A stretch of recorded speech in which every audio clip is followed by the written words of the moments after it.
Welcome back to another episode of Sketch Nerds, where we break down sketch comedy. What works, what doesn't work, what we like, what we don't like, and why. Today, we have a special episode. Our producer, Isaiah Hedden, was in Seattle for SketchFest Seattle and interviewed local sketch comedian Darrin Schultz. We apologize for the background noise. They recorded the episode in a public venue. The topic of discussion is a sketch from Australia's Aunty Donna. You can find information about this podcast, as well as the sketch we're going to be discussing, at badmedicinecomedy.com/sketchnerds. All right, we have a special episode today. We are in Seattle for SketchFest Seattle, and we are talking to a Seattle comedian, Darrin Schultz. Hey, how's it going? Thanks for taking the time to sit down and chat. Yeah, happy to do it. I love talking about sketches a lot. Yeah, and this is our second time as Bad Medicine coming to this festival. We saw you perform a number of things back there as well. So yeah, that was 3 years ago, I think. 2019. Yeah, a little pre-pandemic days. But it was such a fun spirit. Yeah. Such a great environment to be a part of. We were very, very happy to come back here. Yeah, that was sort of like, I think, a last hurrah for sketch in Seattle for a few years, because right after that, we lost our hub incubator theater, and then in December 2020, we're like, 2019, we'll bounce back, we'll figure something out, let's give it a couple months to get over it, and then, March 2020 rolled around, and it's kind of a blur after that. Yeah, a lot of it blends in together, but we'll get to all of that. So, just a question we have to start off with is tell us your background in comedy, and Sure. how you got to where you are now. Let's see. I was exposed to doing some improv in high school, and when I went to college down in Tacoma at the University of Puget Sound, I was like, I want to be on the improv team. That was one of two goals I had. The other one was an a cappella group, and that didn't work out. But they also had a sketch team. Ubiquitous They is the team. They still exist, and existed long before I was there. So I auditioned, and I didn't get in. And I just started writing sketches for them anyway and submitting them, and they used them. I was like, this bodes well. And I got in the next year, and by my senior year, I was one of the co-producers of it with Michelle Leatherby, if you saw my show at Seattle SketchFest 2019, we did a duo show called 1911 together, and then we also got to do that in Chicago in 2020, right before the pandemic. But yeah, so I made a lot of really good friends and collaborators there, and a lot of them had already moved up to Seattle, so I was like, let's do that too. Moved up to Seattle and have been doing a lot of different sketch projects. I was on a team called Mischief for a few years. I started doing solo sketch, which I've performed in various iterations, either in a what's it called? Too Much Light Makes a Baby Go Blind, neo-futurist way, where I would prepare 30 minutes of sketches for a 15-minute slot and let the audience pick based on the name of the sketch, which ones they wanted to see. And then last year I wrote a 25-minute solo show, the classic I gotta talk about my hometown solo show. So that was called Heedy Cove, a bear-resistant community, because I grew up in rural Alaska. Oh, wow. And was like, let's write a show about the hardships of living in Alaska, with that idea synthesized down to a town that is constantly being attacked by bears. Real bears. Yeah. Wow. Because, people are not, they can't agree on how to deal with the bears. Some people want to give the bears guns so that it's more of a fair fight. Divisive political landscape, not unlike, completely different than the real world. I try to avoid real world references. Yeah. But yeah, I'd say I really love intimate collaboration. I've done a lot of duo shows with friends, let's just you and me figure something out. And I've also really enjoyed being on Maple Daddies, which is a team comprised of two of my old college friends and a couple other people we met up here. They existed for several years before I joined, but then I got to hop in because I live with one of them and I was always around for writers' meetings. Yeah. So you should just be on the team. And after doing solo sketch for a few years, it's been really nice to be back on a team and have other people I can rely on for, you can do the text script and you can do the edits. I don't have to do it all. Yeah. It's a really fun little community we've got up here that's, I think, starting to, come out of the scorched earth of 2020 through 2021, and something new and fun is coming out, I think. That's good.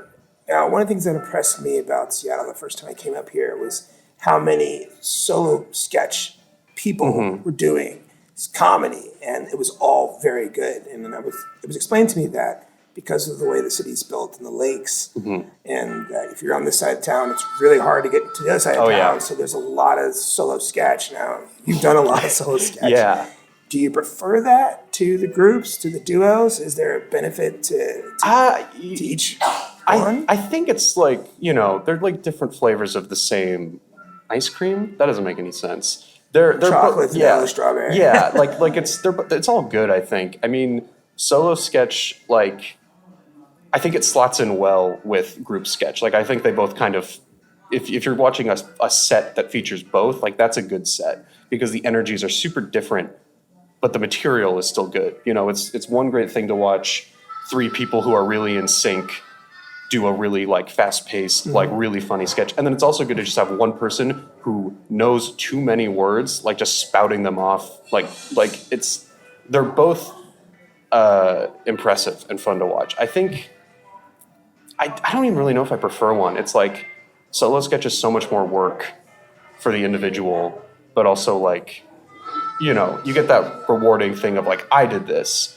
But also, like, collaboration is the best thing in the world for people, like, working together and doing something in harmony. But yeah, I think in Seattle in particular, I think that's totally right. Like, sometimes you just don't have time to bus across town for 3 hours to go have a 1 hour sketch rehearsal. Yeah. I kind of got into it just because the group I was in was sort of dissolving on good terms. And I was like, well, I want to keep going, and I don't feel like just reaching out to 5 strangers. And I have a bunch of ideas, so let's just put them together and see what happens. But falling back into a team has also been really rewarding, and working with one other person in duo shows is also. I think that for me the main thing about solo sketch is it really requires like specific writing. Like a sketch with 3 people is a sketch with 3 people, and you can figure that out with any combination. Like that's what I like about Bad Medicine is like you guys have such a nice collective that you can switch people out of sketches and it's a collective. Yeah, it works. It really is. Yeah. But with solo sketch, it's like if it doesn't work as you performing it, it doesn't work. And you have to like write for yourself and direct for yourself, or have someone direct you, and you have to carry the whole thing, and it's hard. So you work with a director for your solo stuff? Is that a part of the process that you approach to doing solo sketch? I don't. That's mostly because I'm lazy and don't have my stuff written until it's too close to the show. Okay. I always try to have eyes on it in like the weeks beforehand to make any like big adjustments. My good friend Jordan Moeller, who's performing in SketchFest on Sunday, A Few Bad Men, which I'll be showing up in. He's kind of like my go-to. Look at this and tell me if it's good. Guy. But yeah, it's something like, with unlimited time and budget, I would absolutely have a director for like all of my shows. Because it is, again, with like group sketch, you can have someone sit out and watch, and in the rehearsal be like, oh yeah, tweak this, you stand over there, hit that line harder. But with solo sketch, it's like you could do it in a mirror, That's or true. you could record yourself and watch it, but it's like an outside pair of eyes is always going to be better.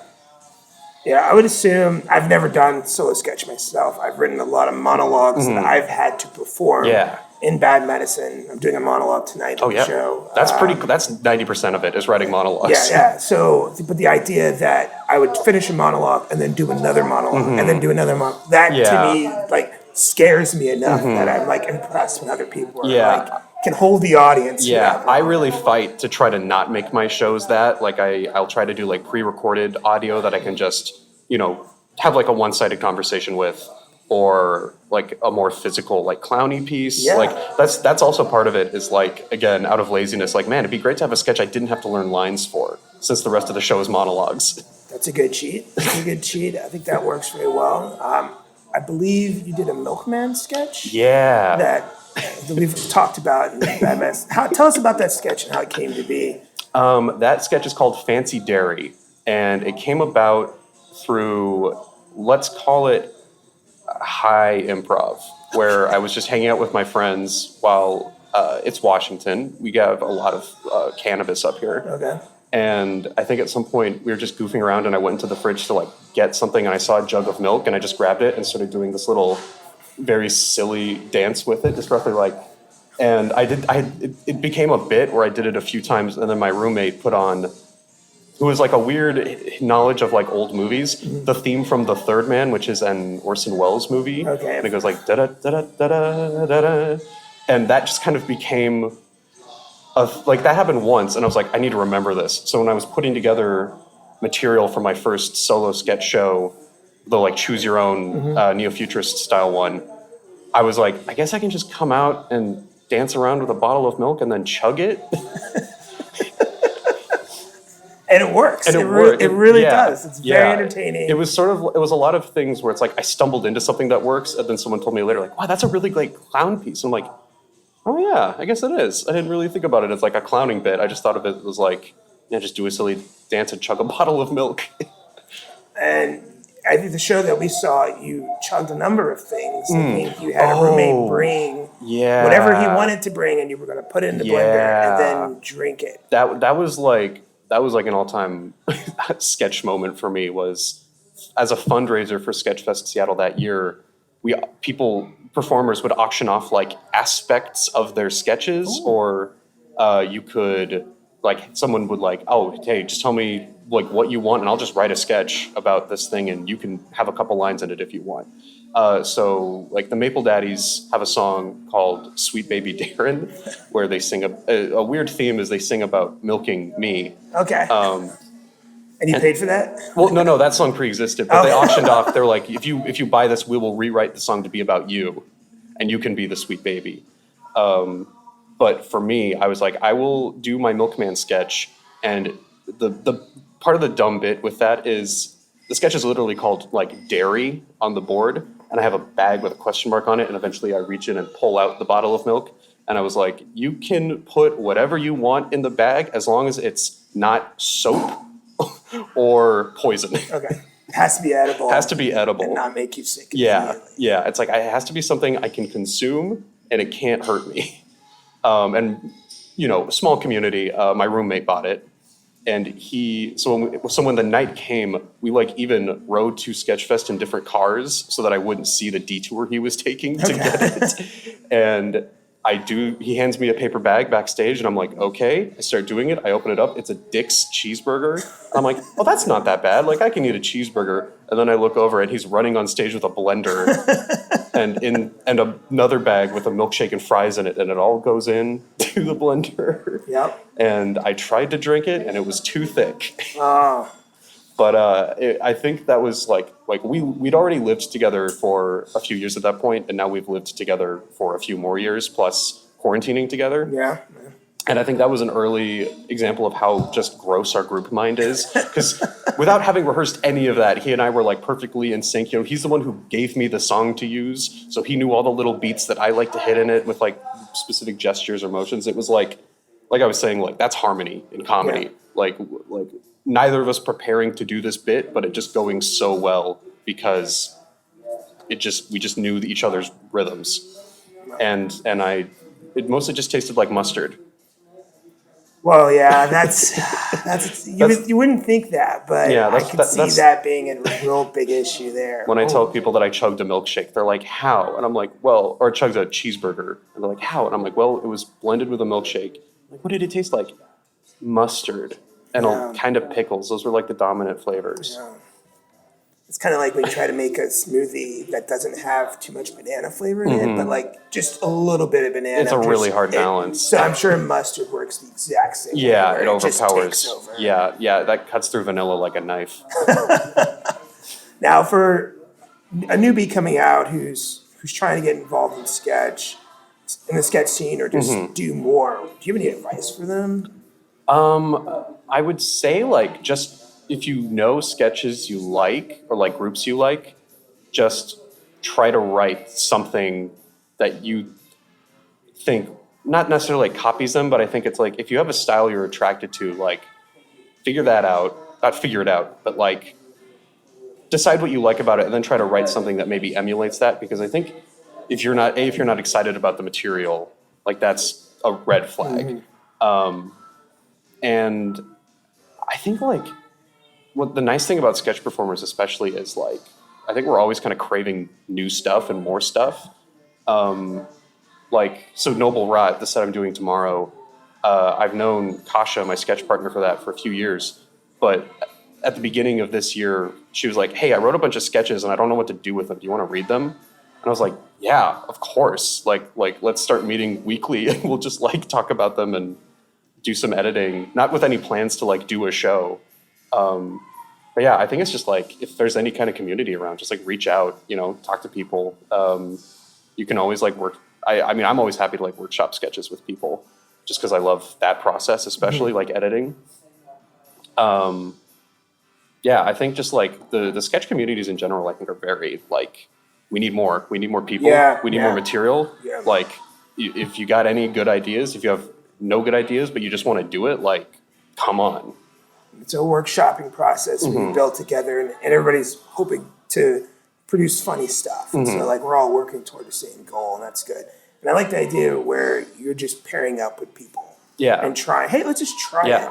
I think that would benefit the DC scene a lot if people are just like, hey, let's write a sketch and go perform it and see what happens. It's that mix and mash that can give birth to new things. Well, that's how Maple Daddies and my other previous group, Mischief, like both formed. Was we had this program at the Pocket, rest in peace, called Sketch Summit, where basically you just sign up, be like, hey, I'm interested in being on a sketch team, and like you just get put on a team, and a more experienced sketch person in the community is your like coach for a couple months, and they'll guide you through writing material and through putting on your first show, and would direct it too. For Sketch Month, which was sort of like a bigger, looser sketch festival. Like it would go a whole month, and if anyone who wanted could just sign up and do something. Your time slot might be weird, but that's where a lot of like the weirdest, best shows I've ever seen have come from. So I think, you know, something like that's all it takes. Just like, get 5 interested people and 1 experienced person in a room, and you can make a sketch show, no problem.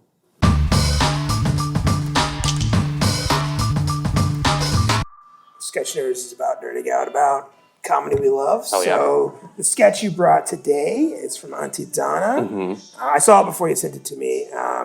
We're big fans of Aunty Donna, so some of their stuff gets passed around a lot. But it's 2 people wear the same tie to work. You want to introduce what the sketch is? Yeah, where to start? It's part of a series of sketches they did called 1999, which are like 10 sketches that take place in an office in 1999. And this one, I think, is the most chaotic and also the most leaning into that specific premise. It's about 2 men who wear the same tie to work, and everyone really overreacts to this mildly interesting thing that happens. Yeah. Yes. Very much overreacts, Yeah. What are you 2 boys gawping and giggling about? Did another pigeon get into the boardroom? No, mate, have a look. Is anything tying us together? And yes, that pun was intended. Well, have a look. Gee, I'm not sure. You've been, okay, a bit of spot the difference, all right? Or a bit of spot the similarities, are we playing? All right. Hey, look at that. Gee, I'm not sure. I don't know. Wait a minute. Are you 2 boys wearing the same tie?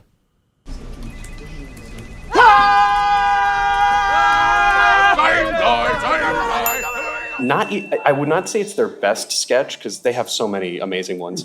But to me, it like stands out as their most like found in the edit sketch, I think. Because I know they like write and then they'll improvise while they film. But this one, I would say more than almost any of their other sketches, especially any in that series, which are like pretty tightly scripted, it seems, is like every take is like has almost a different energy to it. Like it's their 3rd or 15th trying that line.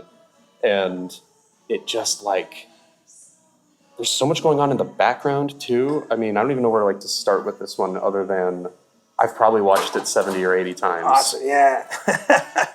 So they, on their Wikipedia page, refer to themselves as absurdist comedy. So How would you describe that to someone who didn't know anything about it? Yeah, I kind of see what they do as like very Monty Python inspired, like very much, like absurd, like, I think with Monty Python you can sort of synthesize it down to, oh, this is far too silly. Like they'll do something to the point where they're like, okay, this is too much, we're done. And Aunty Donna does not stop. They blow past that line to the point where it just doesn't make any sense sometimes. No, I think it makes sense, but it truly absurd scenarios. I think that what interests me about them a lot is that they're like a live performance team initially, and they still focus on that a lot. So their video sketches have like a very different, I would say a heightened version of their live energy, because their editing is so sharp compared to like a live show where it's like their reactions and cues have to be super sharp. Which I think is the best way that absurdism works, is like you need a really strong foundation and like structure almost, or else it's just nonsense. And so I think that's kind of what shines about this sketch, is they clearly had a script of some sort going in. They had beats. They kind of and the edit took just like the wildest takes of all of it, but following those beats. So it still has a super clear arc, but every gap in between each beat is like almost a little sketch in itself, just because the reactions are so huge, or it's just nonsensical screaming, or it's like a new character you haven't seen who sounds like they're from a different sketch entirely. Yes. There's a couple of them in this one for sure. Yeah. For me, it seems like nothing they do is normal. So if I'm going to walk across the room, I'm going to prance and then say I'm walking. Walkie. Yeah, everything has to have something tied to it. You can't just pick up the mug. You got to say there's something weird in here. Oh, I wish I was dead. Like you have to like add things to it. And so it's like, like in the first 20 seconds. Yeah. How many jokes and goofy bits are there? Walkie. Hello, Rachel. How do you do? I'm good, bro. And like it almost sounds like it's going to be a song. Yes. And the previous sketch in the series is a song. It's a Bigoted Bill. So it's like, oh, is this another musical sketch? No, he's just kind of singing. And then, Zach comes in with his delicious mugacchini and great with the focaccia wink. And then you see them react to wearing the same tie, and the ties are very boring. Yeah, which is another one of the details I love, is that like it's a super boring tie, which I think is kind of, I mean, the game of the sketch is like overreacting to the most mundane things, and that plays into that. Just like, it's a very normal. It's just a blue tie with like some horizontal stripes on it. Like it's not. It's just that every single take has like its own thing about it. That's kind of what I mean when this one like stands out to me from their other sketches, where it's like, oh, this is very like the sketch after this one in the series. What do you think of this? Like very straightforward delivery. It's just like, oh, could you help me send this fax to my dad? Like it's funny, but it's like nowhere near as chaotic. And all 10 of these are on their YouTube page. I'll put a link in the description. Yeah. The whole I come back to it about once a year and just watch it all the way through. I was even watching the outtakes for this sketch on the way here, because I was like, what did they not use in this? And which was a good way to see, like, you just see them doing other takes and be like, oh no, that was really good. Like, do that again, but like different.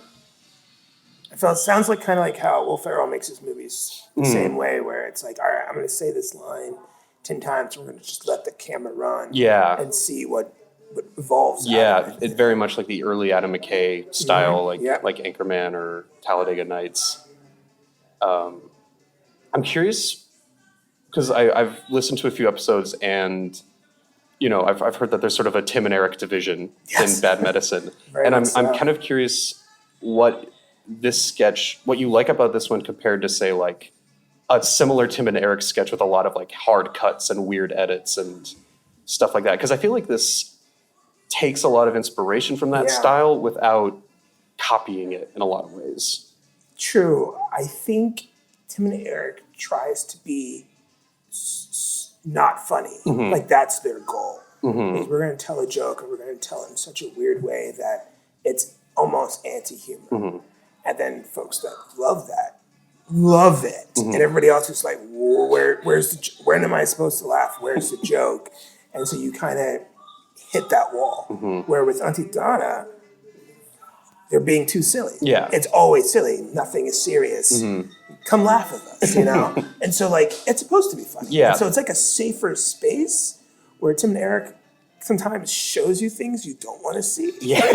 And then you're like, oh, now I just feel very awkward. Yeah. Like they never kind of take you there. They just keep you in that safe space. So you're free to laugh. And so, you know, they're punching in, they're changing shot angles, they're really tight on one guy, wide on the other. You know, they're repeating images, you know, a lot of that. Reusing the same shot over and over of the ties. The same shot over and over again. And so, like, there's a lot of that, which I think is, you know, Tim and Eric really perfected in a lot of ways. Their best stuff is just, I think it's just all over the place. Yeah. There's almost no way for you to predict when the next cut is coming. And that's a great thing. And I think anyone should try and make something like that at any point. But yeah, it's the intent, I think, that really matters. Yeah. And I think something that Aunty Donna does, just again, like talking about structure and how they lean on that as an excuse to get really absurd, is all their sketches have super clear game and heightening. I think it usually, you know, heightens way past the point you think it would. But that's also very subjective for sketch comedy, I think. But like, you know, I can look at this sketch and exactly see like, oh yeah, there's, you know, A, B, B, B, like there's the heightening, the twist, and then the return, and then it ends. With a little button. Yeah. It's like if you... There's a structure to it. Yeah, there's a super strong structure, which I think Tim and Eric lacks in a lot of their sketches. They do that on purpose, though. Yeah. That's the problem that bugs me. They're removing the structure. Yeah, and Aunty Donna is always like you were saying, like, hey, come be silly with us. They are like literally and metaphorically winking at the camra, be like, hey, we know... Breaking the fourth wall they look all the time. Yeah, constantly staring down the barrel. I think the closest thing I could compare this sketch to in their pantheon is the series Haven't You Done Well, which is like a format that they come back to in a lot of their series. There's one in 1999 where they all do just huge piles of cocaine, like absurdly large piles of cocaine. But that one is a lot of like, oh, clearly, when I show people Aunty Donna, one of the first sketches I'll show is Haven't You Done Well 2, where they're sitting and having lunch outside, and then they all start sharing the food to the point where they're just like throwing soup at each other. And that's again another sketch that's very much found in the edit. Like they probably just have a table set up, they film for like 20 minutes and try things a few times to find good beats, and then just cut that down to its sharpest edge. So it's interesting. I kind of wish they would do more sketches like that, but also I understand that it's risky because it doesn't always work and takes so much more time than like filming for the script. That's something the Maple Daddies have run into. We've been trying to do some video sketches for the last year. And we've been messing around with the format of like, okay, let's have a script fully ready to go and then show up and like shoot it straight. And that gets kind of boring. Yeah. And then it's like, okay, let's just have an idea and we'll just kind of riff it as we film. And that's a lot of fun, but super hard to edit because someone has to take all of that and process it. So like we found a good balance with like, okay, let's have a rough script. We'll film it, but let's, overfilm it a little bit so we have extra material to cut to. But it's such a hard balance to strike. And then with the scale that they're working on, like they've rented out a whole office. They have like 10 or 15 extras, so many props, so many setups. I have like, it's like when I found this sketch in college, I was like, oh, this is very silly. Like this is very funny and silly and I like its energy. But then I started working in an office and really understood like, oh wow, it is this like boring and the most mundane stuff will set you off into a frenzy. Yeah, it's like Office Space is funnier after you've worked in an office, 100%. Yeah. And then like starting to do more filming stuff where it's like, oh man, just to like, you see how many different angles of like Mark, who's the one who's like, what are you two boys gulping and giggling about? How many different just angles they have of him in the first 30 seconds of the sketch. Yep. It's like, that's a setup, that's a setup, that's a setup. That's another take. That's another take. That's another take. The lighting had to change here. It's Move like the camera, there goes 10 minutes, move the camera again, there goes another 10 minutes. yeah, and sustaining the energy of that sketch for that long too, because the energy is so high throughout every single setup. I think about this. I like don't write for video sketch very much. I think in live stage format, but this is really an exercise of like, you can do anything. Like, I think that's kind of what scares me about video sketches, especially like, I think Same Tie is a good example of this is you can do anything. Like, you can get any shot you want, you know, you can get any angle, any combination of people. So like, which do you prioritize? Which one's going to make for the best cut? Yeah, you kind of, it's not focus group it, but go into it with the mindset that sometimes cutting early out of jokes is better for the joke, and just kind of not locking yourself into what you planned on it being. You know, things that are, you know, we have a sketch that we do on stage that I would say is maybe a 6-minute sketch, but in a bigger 14-minute video because of all the extra stuff we were doing. Right. And different takes, people were trying different things, and it was just like going back. I wish it was shorter, but it's just one of those things where like there are different formats. And there's different types of way to tell a joke. Yeah, I wrote for like one of these video sketches we did, I wrote the script based on like an idea that we've been having. The idea was 2 people are having lunch and it's like a man and a woman, they're on a date, and she says, "Okay, are you ready to eat the sandwich? It's lunchtime and I'm hungry." And the guy goes, "Yeah, I'm not ready to like call this a sandwich. Like, I understand that, like, you know, we've been having lunch together for a while, but like this doesn't feel like a sandwich to me." And she's like, "What do you mean? It's literally a sandwich. Like, that's just what's on the table." He's like, yeah. It's just like, I'm not ready to commit to, like, that's the bit. And we broke that down into like 4 script beats and tried to hit like a different version of that joke in every beat. And in the edit, I was like, man, we just need to cut one of these. And even then it's still, I think, like 50% too long. Yeah. Because, you know, doing a sketch on stage, you can kind of afford to repeat yourself a little bit so that the audience really gets the joke. But with a video, it's like people are sharper, like they're paying more attention, and you like cannot repeat yourself too much or it gets boring. And I think also you can kind of, for live sketch, feel what the audience is liking and lean into the joke or lean into a character, or even like the jokes that you make up on stage in between the lines. Live feedback makes a huge difference. Can't do that at all.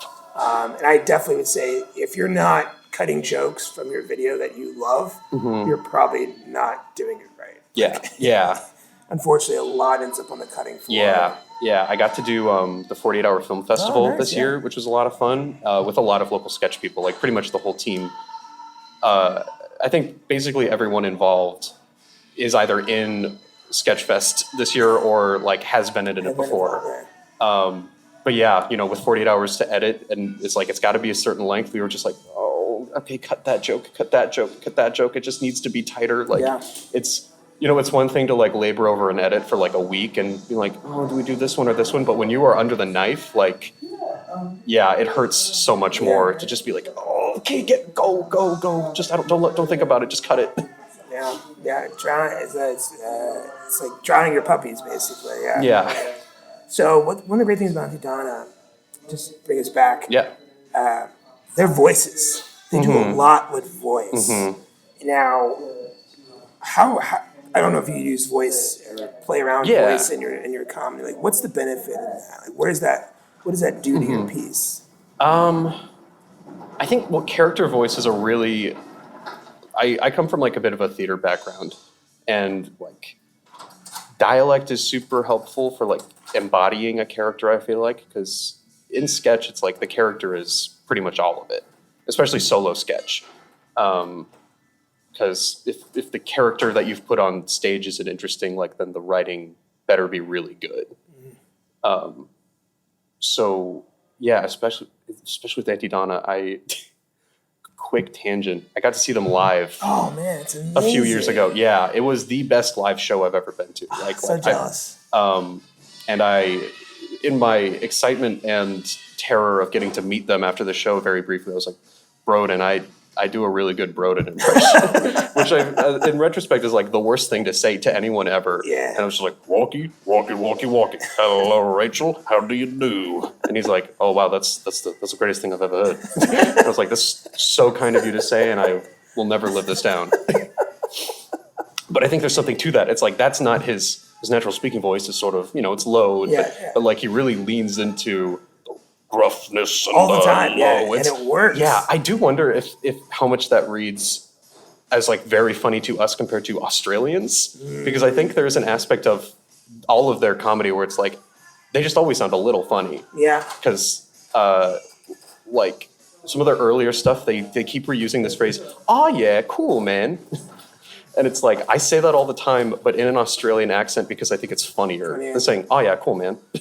Maybe that plays into the silly factor more in, like, you're going to be more comfortable doing silly stuff if you are not speaking in your normal voice. Yeah, I'm doing a sketch on the Maple Daddies show where I start very normal, and as I like start giving these really over-the-top monologues, like I dip into like a very sort of Shakespearean, like over-dramatic, and I think that is like, you know, it's also contrast. His voices are so good, you know, saying very gross stuff in a very posh voice, or the opposite, like saying fancy stuff in a gross voice.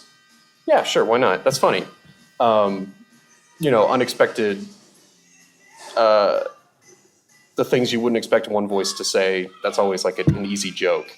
But yeah, for Same Tie specifically, it all builds on the silliness, is that they're all, you know, when they start with like very normal voices, like, you know, Mark comes in, oh, what are you two boys go up and giggling about? And then when he realizes what's happened, when he's suddenly brought into the world, do you see what's happening? Are you two boys? Where, like, he goes lower than Broden. That's like my favorite part of the sketch. We just zoom in and he gets really deep. Yeah. Because he's usually like pretty like high pitched and chipper. Like he's kind of the one he's the one who's like barefoot when they perform live. Like he is the one who runs around the most and has the most energy, I think. Wow. So to see, again, you know, contrast, like when he's just like standing very still and squinting and like, you two boys.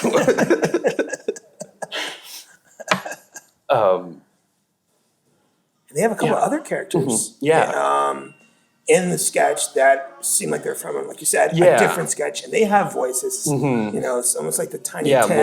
Lord Wigglesnatch and Dog Boy. Yeah, it's just like all of a sudden they come out of nowhere. And I don't know if they're, I mean, I haven't seen the Tim series. I don't know if they're from a different sketch or what. But like, they are not. They're not. Lord Wigglesnatch shows up in another series they do in sort of a similar role, like doing the end monologue, or the like, and so it came to pass. All of those like side characters who have lines are like frequent collaborators of them. Rachel is Mish that like Zach does a podcast with, and Susan is Michelle Brazer, who's like an excellent solo performer in her own right. And she shows up in a ton of their stuff. And then Dog Boy is Demi Laudner. I know I spent too much time. No, this is great. And Lord Wigglesnatch is, I want to say Ben Russell is his name, and he's in a really great series called Hug the Sun, which is like a 6-episode parody of 90s children's television, but it's like run by a cult. Oh. I highly recommend checking that out, Hug the Sun. But I again, like collaboration in comedy, like there are sketches, especially in like their TV show, where they will play like multiple different characters in the same sketch, which is really strange to see in video sometimes. Like, I think that's kind of a hallmark of theirs, where they'll just be like, oh yes, I'm this character in this sketch, and I'm also this character in this sketch. So what I like about that one is they bring in 4 of their frequent collaborators to like fill out the space and fill out the roles and really like make it feel like an office. Yeah. That's because that's like something, you know, they could have played all those characters, but I think it would hit less hard because the world would feel less big. It would feel less big, yeah. I think, the woman who gets up on the desk and has the cursing fit, and the beeps don't sync up with the curses. Yes. Like having, you know, breaking away from them and showing that there's a bigger character world in space, I think definitely helps with the crowd. running down the hallway, like having those elements help sells that bit Yeah. a lot more. That Yeah. You really get excited about this little thing and the whole office comes together. It'd be different if it was like cut in a way where you saw like they were playing, each guy was playing all, there were 9 characters and 3 of them were playing 3, it works visually better this way, I would say. Yeah, totally agree. That also line I think is just, I love a line that just like, this is the game. Something mildly interesting has happened in the fucking workplace. Yeah. When the pigeon got into the break room, yeah. One of the things we like to do, that I have heard people like, why do you guys do this? But I think it matters because I think endings to sketches is hard. Yeah. And I love hearing how other ways people approach. How would you have ended this sketch differently? If you were like, all right, we're not going to do this ending. Give us an alternate. Yeah. What was the way you would approach it? I think an easy alternate would be a third person comes in wearing the same tie. Okay. And maybe literally they just cut to the building exploding. I think that's like a very classic sort of like extra heightened and then done. Or someone, I think they kind of do this, but like with the pigeons, like a different mildly interesting thing happens, but rather than it being like something outside of the space we've been inhabiting, it's like it comes into the space, and then the same ties are competing with the same Bugs Bunny t-shirts for no, we have the better, more interesting thing. We have the better, more interesting thing. I think I like the Lord Wigglesnatch ending because it is so, again, like unexpected. Yeah, it really comes out of nowhere, which is great. And I'm always a fan of, like, one of my favorite dumb tropes is the like, boy, what day is it? Oh, it's Christmas Day, sir. So I'm not too late. Go get the biggest goose from the store, the one as big as me. Like, I would put that bit in every sketch if I could, because I just think it's one of those dumb things that's so ingrained in the minds of, not everyone, but like most people have seen that. Most people have seen A Christmas Carol in some way, form. Not to be too like, Christian Christmas centric, but like it is just one of those pieces of media that like you can't really get away from. Tell me, Spirit, am I too late? Like, a half-hour show where every sketch that scene happens in, by the 5th time would be hilarious. Yeah. Oh my God. Like comedy is like repetition to the point where you don't know if it's even funny anymore. Like, is it funny that it's funny, or is it funny because it just won't stop happening? And I think seeing that bit over and over again pop up is like just something I love. Like, oh, they're doing the Scrooge. Yeah. It's. I feel like that harkens back to like vaudeville, where like they have the same character tropes that show up, and if it's like, oh yes, the drunk guy who comes in with his pants down. Like, I love that character. And the best thing about tropes is you don't have to have a backstory. You don't have to explain things. You can just go straight to the joke. There's no setup because all the information is already presented. People know what's supposed to happen. Yeah, so even you can kind of play with that or go right into your joke. Even if you don't know, like I've never seen A Christmas Carol, you still get the idea of like a posh person be like, what's going on? That voice, the top clothes, hat. It plays to that. And then again, like I was saying, a posh voice saying something really stupid, like mother of guns. We're in a public space, so I won't just yell that. But there is a couple of lines where that's definitely one of those that stands out. You're just like, what? They move on. Like, it's not. Yeah. I really want to highlight, because this is the thing I always like when I show this to people, I will usually make them watch it twice, because we'll just watch it once straight, and then I'll be like, okay, now we're going to watch it for me. And I'll be like, okay, do you see the guy just talking to the plant in the background? Or do you see the woman who just keeps taking a coat off the coat rack and then putting on and then putting it back on the coat rack? Or how the first time Mark's in frame, he's holding up what seems to be a picture of himself. And he's just like making a really gross face in the background. Like I cannot think of, there's so many layers. I mean, the guy who, stops hanging himself once the same tie happens. It's like, I've never seen a sketch that's like this visually dense. Even though like I don't even consider them like gags because they don't really add anything. But it's just that like, and you probably missed them in the first pass. Yeah. But just that like the director who directs most of their stuff, he directed the TV show too. Okay, awesome. Must have just told those extras like, okay, you talk to that plant. and you put your coat on, like, because as you watch the cuts, like, she's in a different part of the process every time. So you can tell, like, this cut was 30 seconds from the last one, but, like, she's still doing the same thing, the same loop, like a video game NPC or something.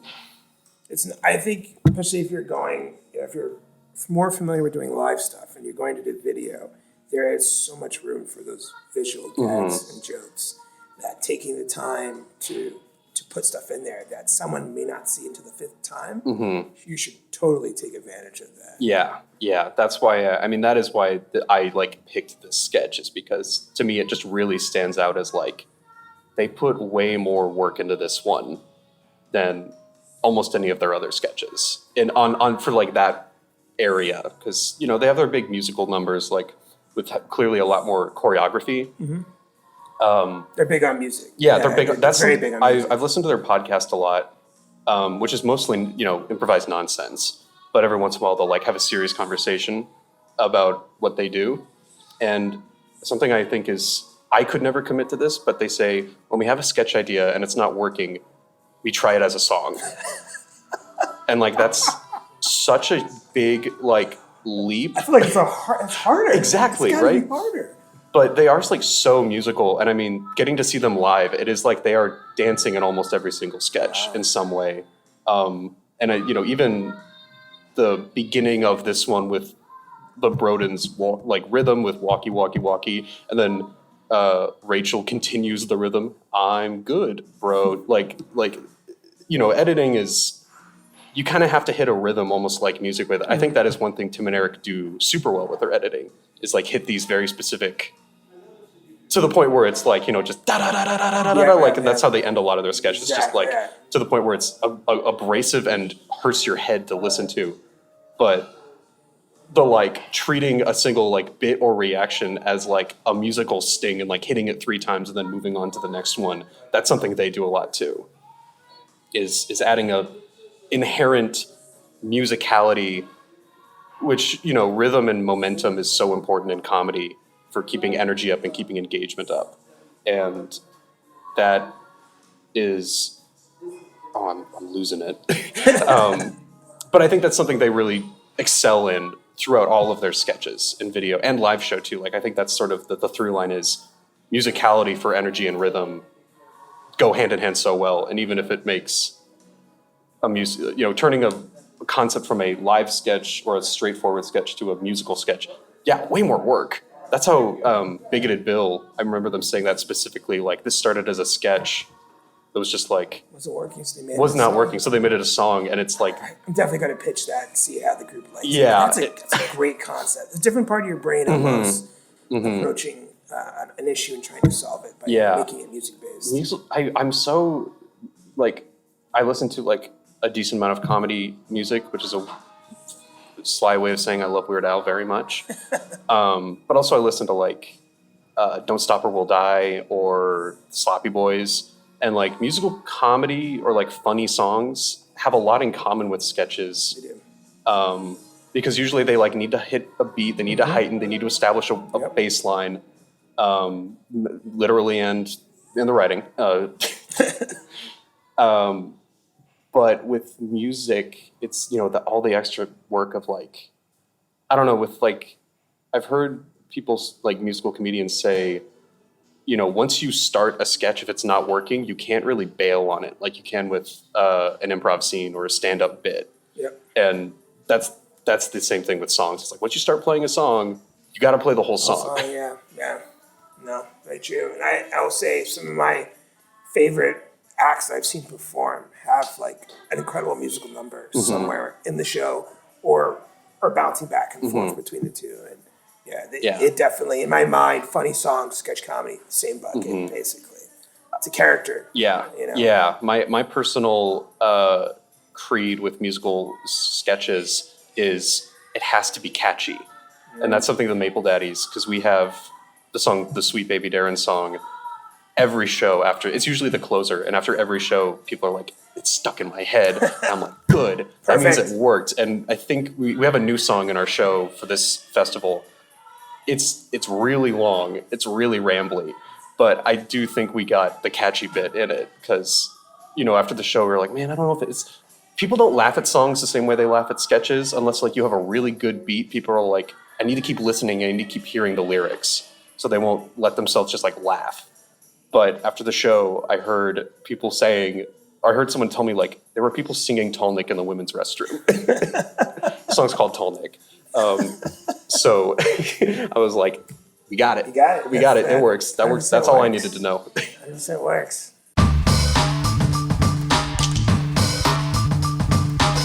First times can be awkward for everything, including comedy. So why not look back at a comedy writer's first attempt at making an audience laugh? From Philly SketchFest, have a listen to My First Sketch, the podcast introducing you to sketch comedians from around the world, starting with their first sketch. Hosted by me, Josh Hyam, we'll explore how a writer got started, what shaped their sense of humor, and where they go from here. Check out My First Sketch at myfirstsketch.com or wherever you get your podcasts.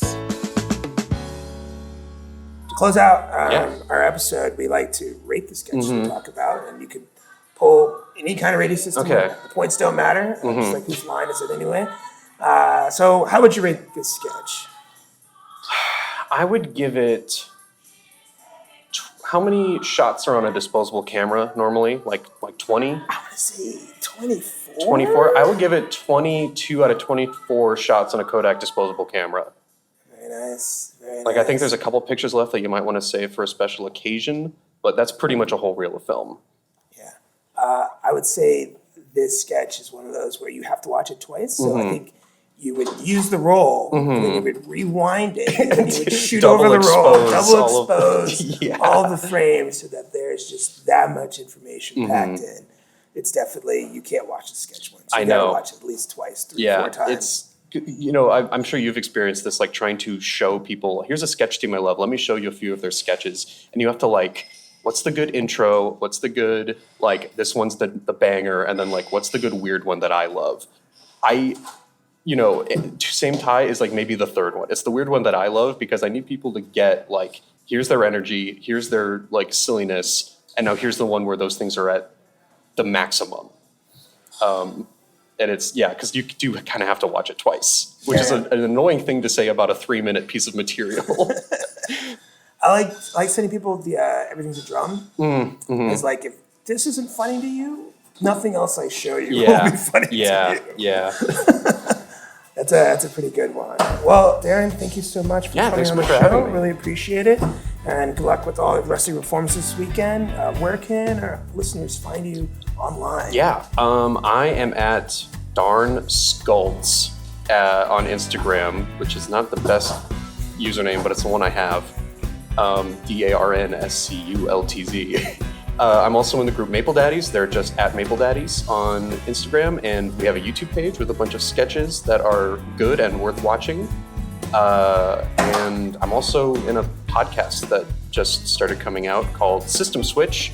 It's an improvised real play. If you like Dungeons and Dragons, it's kind of like that, but different. Blades in the Dark is the game we're playing. Blades in the Dark. I've not heard that one. It's very like steampunky, and instead of it being like, you're going on an adventure, your party is a group of criminals and you pull heists. All right, nice. Okay. So a lot of it's like, okay, we gotta break into the vault and do all the prep for that. And you can do flashbacks while you're doing it. So if you mess something up, you'd be like, oh, but I'm gonna waste a flashback point and say, oh, I have a special tool for this situation. So you can mess up if you need to, but it's to tie it all together, I was going to play a sort of English Cockney guy for that. Yeah. And then I met one of the other guys who's on it who I'd never met before, and he was English. So I was like, okay, well, now my character's Australian, because my Australian accent comes directly from all the Aunty Donna I watch. Okay, excellent. Putting what you've learned to use. I wouldn't do an English accent for somebody who's from there as well. You're just jinxing yourself at that point. Yeah. I was like, is this offensive to him? I'm not going to risk it. He probably has an American accent that he probably could whip out as well. Yeah. He's like a voice actor. Oh, okay. He knows what he's doing. I was just like, I've never met you before. Let's just pivot. Just pivot a little bit. Makes sense. Well, thank you so much for coming on the episode. Really appreciate it. Guests, please follow like, share, and subscribe. If you know of a sketch that we haven't discussed yet, please send it to us. We love getting suggestions.